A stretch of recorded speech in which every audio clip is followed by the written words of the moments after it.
the moment the new intern spilled coffee on my clothes, I awakened. Turns out, I'm a domineering CEO in a cliché and melodramatic novel, and standing before me is my female lead. But I already have a fiancé, and chastity is a man's best dowry. So I immediately fired the female lead and married the so-called vicious supporting character, my actual fiancé. The so-called vicious fiancé comes from a wealthy family, has a sweet face, and an incredibly hot body. I'm not stupid, and besides, I only love her. When the female lead lost her shared bike and tried to hitch a ride from me, I coldly refused. You can't even hang on to a shared bike. What makes you think you can hold on to love? She snapped back indignantly. People like you with only money will never find true happiness. I curled my lips into a cold smile. You're broke. What makes you think you know that money can't buy happiness? Chapter 1. The moment the new intern Morgana spilled coffee on me, I had my awakening. Turns out I'm the domineering male lead in a formulaic, over-the-top drama novel. I'm the type who says stuff like, time's up, let's bankrupt someone, or drags my doctor buddy in to harvest someone's kidney. Despite having an 8-pack, my health is terrible, chronic gastritis, constant insomnia. This is the beginning of the novel, Chapter 1, and the clumsy intern Morgana in front of me is clearly the female lead. But I already have a fiancé, beautiful, kind-hearted, and a natural 36D. Why would I give up my well-matched, childhood sweetheart fiancé with a perfect 36D for this mess of a woman? Starting tomorrow, don't come back. I don't need an assistant who can't even manage a cup of coffee. Chastity is a man's best dowry. To avoid any future misunderstandings or accidents with my fiancée Laura due to the plot, I must stay far away from the female lead. Morgana's eyes welled up. I'll pay for the shirt. Please don't fire me. I frowned. That shirt cost tens of thousands. You can't afford to replace it. But if you resign voluntarily, I won't hold it against you, and I'll even give you N+1 severance. Such generous terms, who wouldn't take them? But she didn't. I can't afford it right now, but I can work as your maid to pay you back. Typical. The original plot has her breaking one of my brooches, then working off the debt as a maid in my house. Only, she ended up breaking even more things, and yet somehow, I lost my mind. Thought she was quirky and refreshingly different, and ended up falling for her. We bickered cutely every day like we were in a rom-com. Even the butler said, "Young master hasn't smiled like this in years." Hearing her now, I shook my head violently. I already have professional help. I don't need you. And besides, your name. It's unlucky for me. Just go. Morgana thought I was picking on her just to be mean. Her eyes turned red, like she might shatter at any second. In the original novel, I probably would have been moved by this, but now that I'm self-aware, all I feel is irritation. I waved her off, signaling for her to pack her things and leave. The moment she was gone, the air felt fresher. That overwhelming smell of cheap detergent finally disappeared. In the original story, I somehow loved the smell of detergent on her clothes and hated the designer perfume on my fiancé, even though I personally picked out that scent. The author really had the nerve to question my taste. Disgraceful. At lunch, I suddenly found my food unappetizing. It reminded me of a scene in the book, where I'm struggling to eat, but then glance over at Morgana. She's scarfing down food like a champ, and somehow that makes me feel like eating too. From then on, I started having lunch with her every day, our relationship heating up fast. Not long after, I gifted her an entire villa. Now that the plot's been interrupted, even my lunch tastes bland. But I'm not worried. Let professionals handle professional problems. I pulled out my phone to find a mukbang video. To stick to my principles of male virtue, I made sure to choose a male streamer. The food in front of me instantly tasted better. I sent the streamer a few gifts and commented, "Bro, you eat better than the female lead. I don't need Morgana in my life. I refuse to be a slave to the plot." Chapter 2. After lunch, I called my fiancée Laura and took her to the hospital for a checkup. According to the plot, both of our health conditions are supposed to be extremely concerning. I'll end up with stomach pains and insomnia from not having Morgana by my side, and Laura's kidney will fail, so I can then put Morgana through torment and steal her kidney. Now that I know the plot, I have to plan ahead and prevent it from taking over my life. Sure enough, both Laura and I were diagnosed with the expected problems. Laura even had to be hospitalized. The day my younger brother Luis returned to the country, I drove to the airport to pick him up. Halfway there, in a remote area near the outskirts of the city, I unexpectedly ran into Morgana again. She stood in the road wearing a faded dress, tears in her eyes. I rolled down the window, and she froze when she saw my face. Then she bit her lip and asked, "President Law, could I possibly get a ride with you?" I frowned. In the original plot, Morgana came with me to pick up Luis, as my assistant. Luis, the second male lead in the story, fell for Morgana at first sight, and from that moment, he fought me to the death for her, until both of us were ruined. Now, even though she's no longer working for my company, she still ran into me at exactly the same time and place. Is the plot really this hard to shake? Seeing me frown in silence, Morgana quickly explained, "I'm heading to a job fair nearby, but while I was buying water, Someone took my shared bike. The job fair's really close by. Could you maybe? No. If you can't even hang onto a shared bike, how are you going to hold onto love? I was terrified that if she got in my car, the plot would throw something else at me. So I rejected her flatly and sped off, leaving a trail of exhaust behind. But what I didn't expect was that, even after I disrupted their fated meeting, Luis still met Morgana. He'd only been at Law Corp for 2 days when he personally hired a new secretary. Of course, it was Morgana. She ended up at Law Corp anyway, but from now on, she'd be spilling coffee on Luis instead of me. After Morgana spilled coffee on Luis for the 18th time, accompanied by an ear-piercing splatter, I couldn't take it anymore. Maybe move her to another role. At the very least, stop letting her handle your coffee. No. Luis looked at Morgana with a soft smile and shook his head dotingly. Joel, don't you think she's special? Besides, I'm not as heartless as you, firing someone over a cup of coffee. I'm doing this for your own good, and you're turning it into some kind of emotional contrast experiment. I couldn't deal with this lunatic couple, so I had more soundproofing added to my office. Luis seemed to be following the plot, deeply in love with Morgana. But the issue is, he stole my script. He's now walking the path of forced love and dramatic obsession. In the original novel, he was supposed to be the gentle and considerate guy on the surface but secretly a twisted, dark Yandere type. But now, something about him feels off. He knows full well I dislike Morgana, yet he still brought her back to the law household. He even had her wear a maid's uniform and do chores, while I ended up being an extra in their twisted domestic play. Morgana brought dinner to the table. Luis gazed at her like he was drowning in adoration. Then came the butler's classic line, "Second young master has never brought a girl home before, and he hasn't smiled like this in years." Yet, just like in the original, Morgana can't cook at all. On the table were nothing but plain congee and some pickled vegetables. She brought me a bowl. President Law, your stomach's sensitive, try to eat more congee. In the original plot, this gesture moved me. Now, I was just speechless. What kind of top-tier CEO only eats plain congee? I endured it for the first and second day, but by the 7th day in a row, I finally lost it. Morgana, I'm a CEO for God's sake. Am I not worthy of at least 4 dishes and a soup? Sorry. Morgana apologized with a pale face, but Luis held her hand and said, "Brother, I know you don't like me, but could you not take it out on Morgana just because of me?" Hearing this melodramatic line made my eye twitch. Luis is my half-brother, born from our father's affair. When I was 10 and my mother passed away, father brought Luis into the law household. I can't say I hate him. After all, no one chooses their birth. It was father who cheated, not Luis. But after reading the original novel, I finally understood. Luis deeply resents me. He hates how easily and rightfully I have everything he wants. He has no real interest in anything, only in beating me, in taking everything that belongs to me. On the outside, he plays the pitiful little brother, but in truth, he's a deranged maniac. In the original, to win Morgana and take down Law Corp, Luis committed more than half the crimes in the penal code, and was eventually shot dead by the police. Now that I've stopped competing with him for Morgana, maybe his mental state will stabilize a bit. He is my brother. After all, I'd like his ending to be rewritten. I looked at him and sighed. You two enjoy your dinner. I'll move out for now. Don't want to be the third wheel. President Law, there's nothing between Luis and me. We're just a normal boss and subordinate. Don't get the wrong idea. Before Luis could say anything, Morgana quickly waved her hands and tried to explain. In the original story, she was always like this, wavering between us, never confirming her feelings for either one. Every time someone got jealous, she'd instantly wipe her hands clean and deny everything, hooking both of us brothers in tighter and tighter. I shrugged without even looking at her, and stared straight at Luis. Not my problem. Luis curled his lips into a smile, but his eyes stayed cold, the look unreadable. I turned and went to pack up my room. Chapter 3. Laura, my fiancée, had just been discharged from the hospital recently. I bought a new apartment and planned to move in with her, but Laura shook her head and declined, muttering under her breath, "Even if I go, you'll just kick me out again." I didn't quite catch what she said and looked at her, confused. What?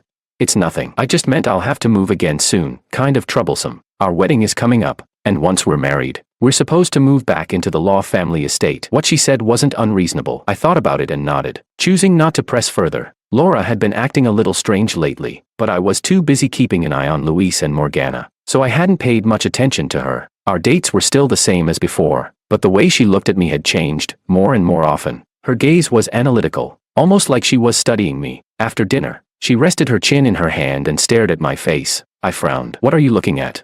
Laura quickly forced a smile, awkward but polite. "Oh, nothing, nothing." "Then why are you smiling?" "Well, you know the saying, you don't hit someone who's smiling at you. I should probably smile at you more often." Her face still held that strange, polite, awkward smile. "Laura, have I ever hit you? We'd been childhood sweethearts, known each other for over a decade. I've always spoiled her, respected her, I've never lost my temper or even raised my voice, let alone laid a hand on her. You haven't. But in the future, who knows? She lowered her eyes. Her long lashes trembled slightly, making her look fragile. I raised my hand and gently patted her head, looking into her eyes with warmth as I promised. I never will. Laura, I'll always love you. Her body stiffened just a little, and a tear silently rolled down her cheek. Chapter 4. Maybe it was the influence of the story's plot, but Morgana kept showing up in front of me, if not sharing the same elevator, then bumping into me while delivering files. Once, when Laura came to wait for me after work, Morgana happened to pass by. Her heel suddenly broke, and she fell directly into my arms. I quickly pushed her away. That'll cost extra. I'm so sorry, President Law. Laura was walking toward us at that very moment and saw the whole scene clearly. Laura, don't misunderstand. She stopped right in front of Morgana, her voice trembling slightly. You're Morgana, right? Morgana was stunned. How do you know my name?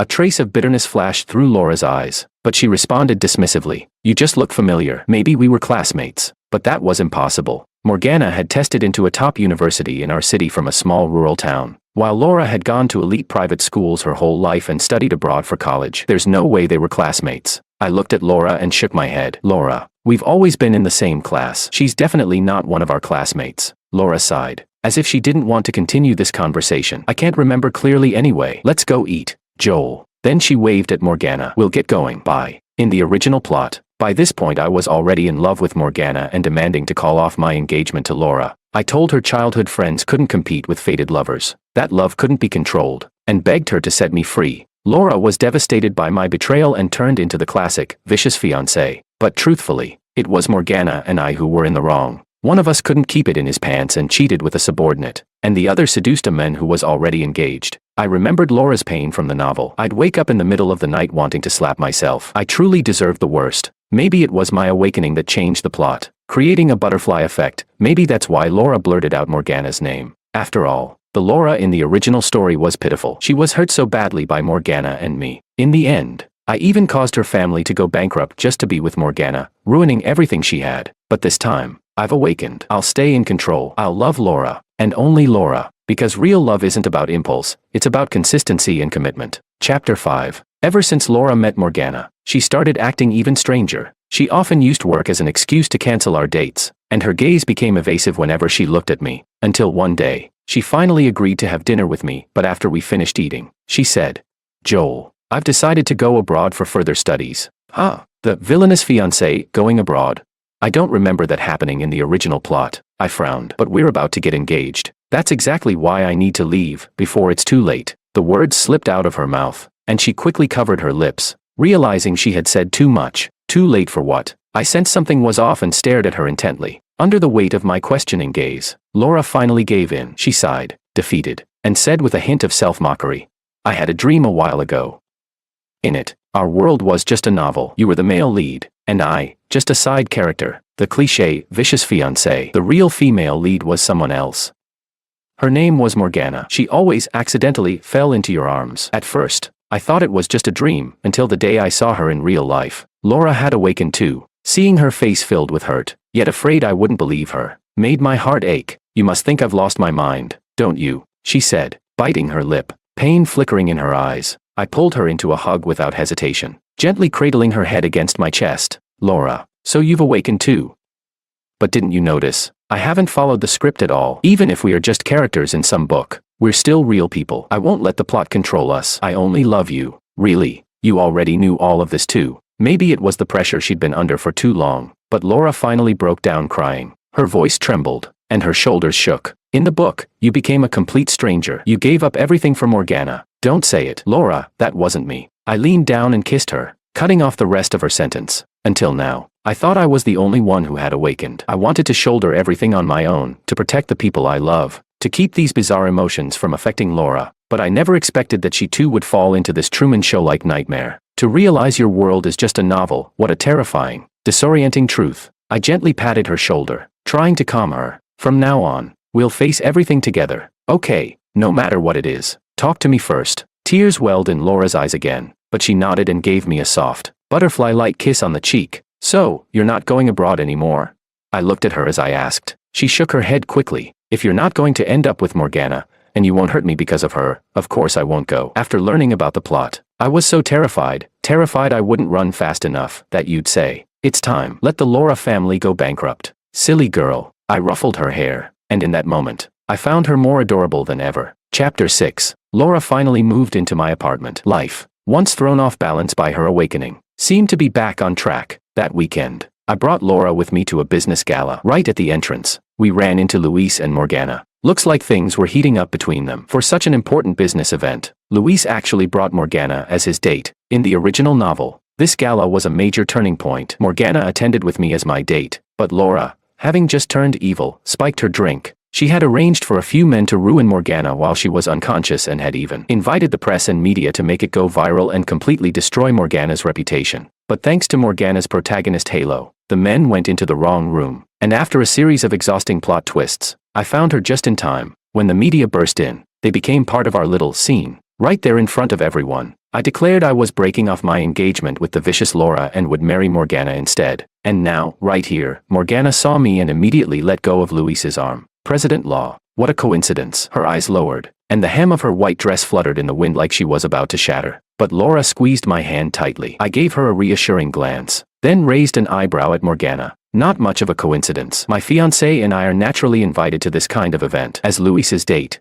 you'd better stick close to him, Miss Bai. If you get separated, you might be mistaken for a crasher and get kicked out. Morgana's face darkened. Luis, however, wrapped his arm around her waist and said gently, "It's fine, Morgana. I won't lose sight of you." I wasn't about to stick around for their couple show. I led Laura inside without looking back. After working in the same company for a while, I had seen nothing in Morgana that matched the supposed charm or shining humanity the book described. She came off as ambitious, always telling herself, "You got this, Morgana," but in reality, she never accomplished anything. She couldn't even move past making plain porridge after a week in the kitchen. Same with work. Even with Luis supporting her, she showed no improvement. Back in college, Laura and I lived together overseas. She only followed some online tutorials for a few days and could already cook an entire table's worth of dishes. She never said much, but always put in the effort quietly, and always amazed me. Clearly, the author had lost her mind, making me abandon Laura and simp after Morgana. As for Luis's obsession with Morgana, it must be just another product of the protagonist filter. Later during the event, while heading to the restroom, a figure in white suddenly stumbled into my arms. "It's so hot," she mumbled as she clung to me. I immediately pushed her off. Under her disheveled hair, I saw Morgana's flushed face. "What are you doing here?" President Law. Her eyes were glassy, cheeks red. "Help me." Her gaze was watery and vulnerable, almost criminally so. But my heart belonged to Laura. Even if another woman stripped naked in front of me, I wouldn't feel a thing. I pushed Morgana further away. "Snap out of it." "Where's Luis?" She bit her lip, looking dazed. "I don't know.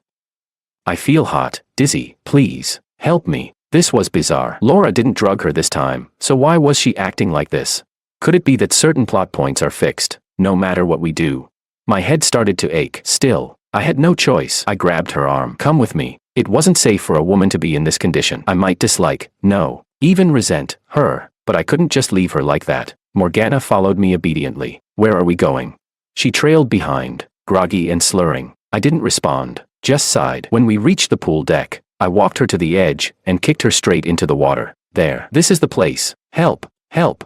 That finally seemed to wake her up. She flailed around in the pool. "You'll be fine. You won't drown. Just cool off." I pulled out my phone and dialed Luis. "Come get your girl. Morgana's been drugged." But Luis didn't sound the least bit worried. "Bro, you can talk nonsense about food, but not about people. Morgana and I have a clean, professional relationship. But you can't even keep track of your own fiancé. What are you doing running off?" The moment he mentioned Laura, alarm bells went off in my head. "What did you do to Laura?"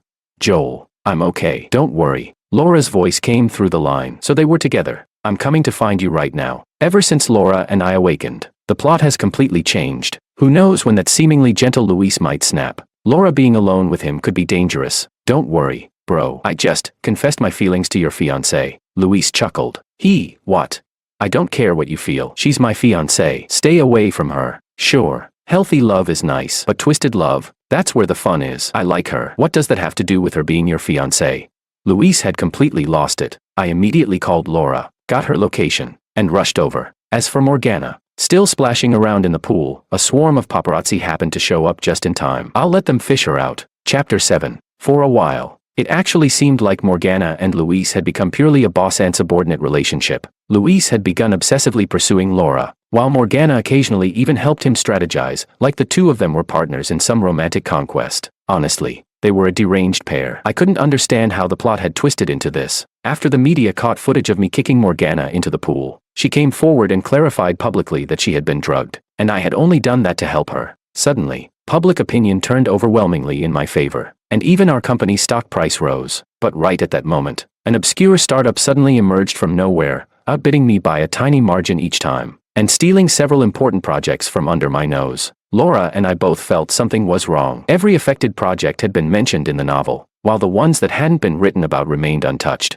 which meant someone else besides us had awakened. And things were worse than we imagined. This mysterious company wasn't just intercepting projects, they'd also acquired several key pieces of land crucial to LawCorp's future development. Important business plans had clearly been leaked, putting the company's growth for the next few years in jeopardy. At first, I suspected Luis. In the original novel, he secretly started a rival company and siphoned off LawCorp's assets to fight me. But then Morgana brought someone named Justin to my office, and I realized the awakened one wasn't Luis. It was her. She introduced Justin as a friend and asked if I'd consider signing him. In the novel, Justin was the gentle male side character, always there to comfort Morgana, serenading her with a violin on the rooftop, or taking her shopping for clothes and shoes at niche luxury stores. This was a typical early 2000s Mary Sue CEO novel, where every male character, even the neighborhood tomcat, fell head over heels for Morgana. Though Justin didn't have much screen time, he did briefly protect Morgana when Luis and I were both pursuing her aggressively. But in the original plot, Morgana didn't meet Justin until after he was already a superstar, and he didn't debut under LawCorp either.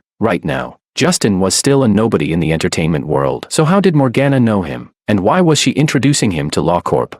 The answer was obvious: she had awakened too. By bringing a future A-list celebrity into LawCorp while he was still unknown, she was not only gaining Justin's gratitude but also trying to earn my admiration. What a clever move. LawCorp has businesses in many sectors, including entertainment. I acted like I didn't know and agreed to sign Justin. After all, he had male lead tier luck and a future superstar role in the story. Signing him was guaranteed profit. Sure enough, as soon as Justin debuted under LawCorp, his very first album exploded. He made so much money he could have supported an entire department alone. I told Laura about Morgana and Justin. She raised an eyebrow. Seems like that drug at the gala may have been Morgana's idea all along. With that, something suddenly clicked for me. So many plot points had, coincidentally, led me to Morgana, despite my best efforts to avoid them. It wasn't coincidence. She had awakened too, and was trying to follow the plot and win me over. But if you already know the timeline of this world, why not focus on building your own empire?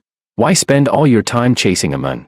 Laura's been with me all this time, and she's never once given up on her own ambitions. We studied the same major. She actually got slightly better grades than I did. After graduation, she's been doing quite well in her own family's company. That's what truly makes a woman attractive, someone who stands on her own, not some parasitic vine wrapping itself around whoever's nearby. A few days later, Morgana brought in another guy named Chen Meng, a future esports champion from a well-known pro team, and another one of her simping side characters in the book. I thought about it and signed him too. Another surefire win. Then Laura and I sat down and reviewed the novel's storyline together. We made a list of every named male side character and their industry. I handed it to my assistants and told them to recruit any of the future stars who hadn't made it big yet. Helping someone when they're down matters more than when they're already successful. If we offer them a lifeline now, it'll mean more than anything Morgana could ever offer. I trusted they'd make the smart choice. Sure enough, when Morgana realized all her future male leads had been poached by LawCorp, she completely broke down. She stormed into my office. "You've awakened too, haven't you?"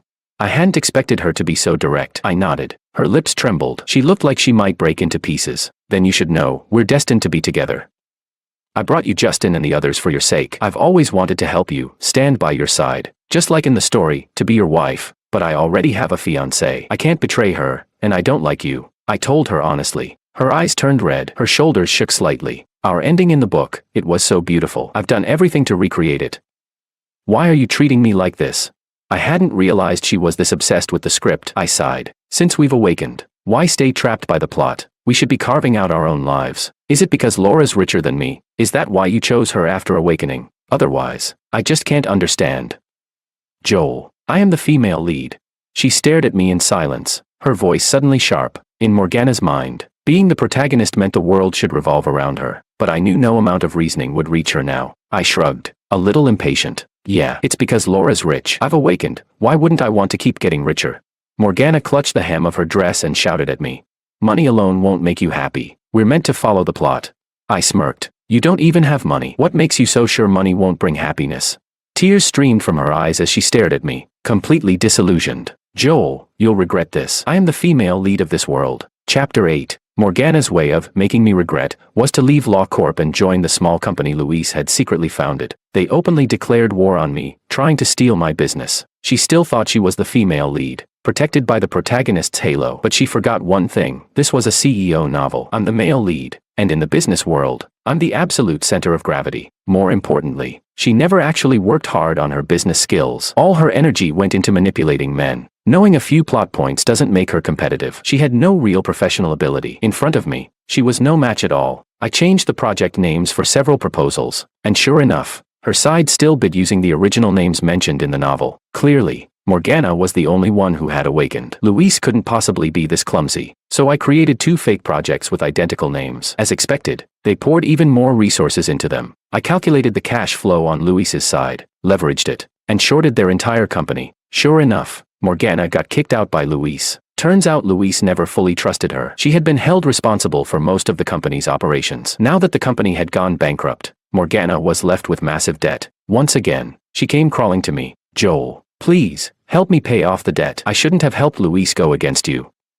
You and I were meant to be together. Her eyes were red and puffy from crying. She looked pitiful, even fragile. I hadn't expected Luis to be this ruthless, watching her take the fall without blinking. After all, he hadn't awakened yet, and according to the plot, he was supposed to be in love with Morgana. I knew all along that company was yours. I sighed as I looked at her. You really thought knowing a few plot twists and project names would let you control this world? Sure, this world was born from a novel, but we are living, breathing people. After Laura and I awakened, we simply wanted to escape the story's control, not to manipulate it. But Morgana, her sense of superiority as the main character, had been obvious from the moment she woke up. And that's why I never found her likable. Every time we met, we ended on bad terms. She never noticed how far she'd strayed from her original self, and still insisted on believing she was some chosen heroine. We were standing outside the company building. It was a bad look to be seen arguing in public, so I turned to leave, but before I could take another step, she suddenly rushed at me and threw the contents of a cup toward me. In that split second, Luis appeared and shoved me out of the way. I landed safely, but Luis got drenched in most of the liquid. The moment it touched his skin, his flesh began to corrode. The air filled with the sickening stench of burnt flesh. It was sulfuric acid. Morgana had thrown acid at me. Security rushed over to restrain her, and bystanders called emergency services. Luis was badly injured. He crouched on the ground, the burns on his body horrifying to look at. I tried to help him to the washroom to rinse it off, but he stopped me. Bro. I'm sorry. He forced a weak smile. That familiar gentleness was still there. I looked at him, heart aching. It's okay. Why were you so foolish? I awakened this morning. He paused, then continued. I never wanted to hurt you. I just wanted to prove I was better than you. But fate always favored you. You two awakened right in chapter 1, and me, only just now. He sighed, yet his voice held a kind of peace. Whether in the book or in real life, I've only ever wanted to beat you. That's why I tried to take what was yours, Morgana. And even Laura. But maybe that's fate. I've never been able to surpass you. I dragged him to the washroom and grabbed the hose. Stop monologuing like a villain and rinse this off already. He couldn't help but laugh. All right, let's rinse. Bro, I won't go against you again. I was so stupid. After all, we're brothers. The ambulance siren wailed in the distance. I got in and stayed by Luis's side. There was a chapter in the original novel from Luis's perspective. It described him perfectly. Because of our father, he always felt the need to prove himself better than me. He didn't really want Law Corp or even Morgana. He just wanted to win. But we're brothers, family. Why fight each other to the bitter end? During Luis's hospitalization, I personally took care of him. For the first time, we really talked openly as brothers. It turned out that after Morgana awakened, she noticed I was acting differently than in the original plot. So she went to Luis, told him she had returned from a previous life, and knew how this world would unfold. She predicted several events that came true. Luis believed her, and they began working together. Since I showed no interest in Morgana, Luis never liked her either. Everything was just an act, something Morgana asked him to do to stir up jealousy in me and realign the plot. In exchange, she gave Luis insider info, like what I would bid on upcoming projects, so he could secretly compete with me. It wasn't until Luis awakened that he realized how pointless the struggle was. Fate had already chosen me to awaken first. My relationship with Luis improved by leaps and bounds after that. As for Morgana, she was sent to the sewing machine, a Chinese idiom now used online to mean jailed. On the day of her sentencing, she even shouted in court that she was the female lead and swore she'd make everyone pay when she got out. But really, what are main and side characters anyway? We all have our own consciousness. We're all the protagonists of our own lives. Laura and I rewrote our ending. Not long after Morgana went to prison, Laura and I held a grand wedding. Luis, Justin, and the other former male side characters from the novel all stood by my side as groomsmen. The future is long, and one by one, they'll begin their own new stories and meet the true female leads meant for them.